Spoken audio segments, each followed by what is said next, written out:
After the Second World War, Americans were traveling by air in booming numbers. The earliest air traffic controllers stood next to runways. They waved flags to guide planes in. As traffic increased, pilots also began to use radios to stay in touch with airports. The first air traffic control towers were built as more and more flights had to be handled. Airports had become very busy places, and air traffic was beginning to overwhelm controllers.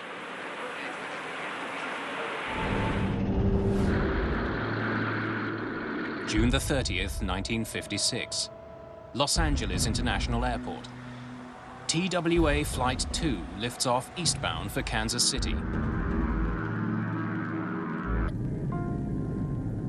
Just minutes behind TWA Flight 2, United Airlines Flight 718 takes off from the same airport on its way to Chicago.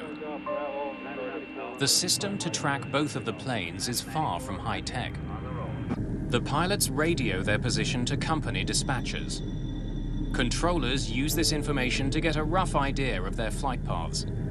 As the two planes get closer to the Grand Canyon, the distance between them disappears. The United flight closes in on the TWA plane from the right, unaware their paths are about to cross.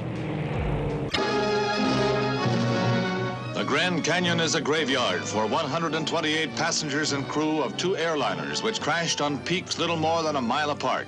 None survived. It was the worst commercial air disaster in history. Following a lengthy investigation, the stark conclusion was that the crash happened because the two planes were outside of so-called controlled airspace.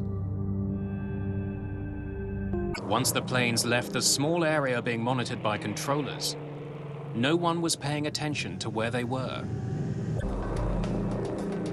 In the wake of the Grand Canyon accident, American airspace was blanketed by radar.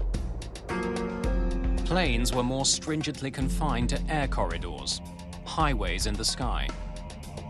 That crash determined how far apart airplanes should be spaced and where radar dishes and air traffic control centers should be built.